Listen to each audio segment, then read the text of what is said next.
उदाहरण नंबर 2 दे रखा है, 1 और 2 के बीच की हमें 5 परिमेय संख्याएं बतानी है। 1 और 2 के बीच की हमें 5 परिमेय संख्याएं। हमारे पास एक नंबर तो है 1 और एक नंबर है हमारा 2। इन दोनों के बीच में आने वाली 5 परिमेय संख्या हमें लिखनी। तो पहले हमें इसको लिखना है भिन्न के रूप में। तो इसका मतलब होता है 1/1 और इसका मतलब होता है 2/1।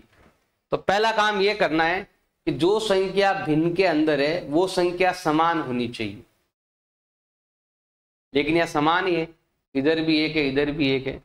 नहीं होती तो अलग बात है। तो यहां पर हमें क्या करना है कि भिन्न में जो q होता है ना, ये नीचे वाली संख्या ये समान होनी चाहिए, हर समान होना चाहिए।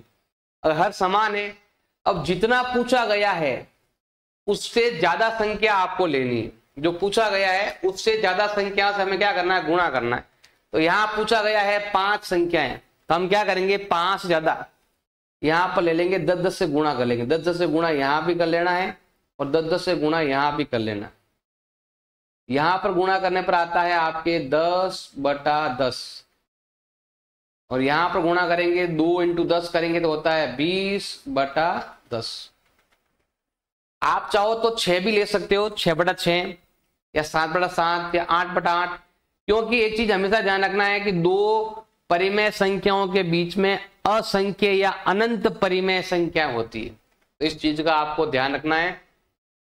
2 परिमेय संख्याओं के बीच में अनंत परिमेय संख्या होती है, अनंत। अब आप 10 लोगे तो 9 संख्या आएगी, 100 लोगे तो 99 संख्या आएगी। अब यहां पर आप मर्जी अपनी दे सकते हैं। यहां पूछा है 5, तो अब 5 से बड़ा नंबर लेकर यहां गुणा करना है।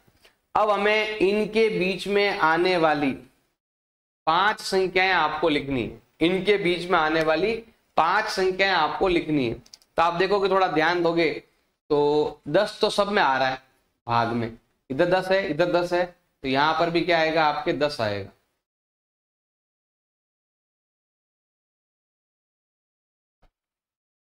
अब ऊपर क्या आएगा, 10 से 20 के बीच का नंबर।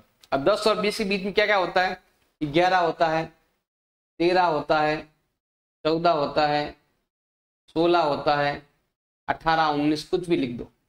मतलब 10 से 20 के बीच के कोई भी नंबर आप यहां पर लिख सकते हो। तो ये हो जाएगा हमारे इस क्वेश्चन का आंसर। वैसे एक चीज ध्यान रखना है, अनंत संख्याएं होती है। ऐसा नहीं है कि जो नंबर यहां पर आ रहा है वो नंबर उत्तर से मैच करे या ना करे, कोई फिक्स नहीं है। अगर मैंने यहाँ पर 100 से गुणा कर दिया तो यहाँ अलग नंबर आएंगे, अगर मैंने 6 से गुणा कर दिया तो अलग नंबर आएंगे। हमेशा 2 परिमेय संख्याओं के बीच में अनंत संख्याएं होती है।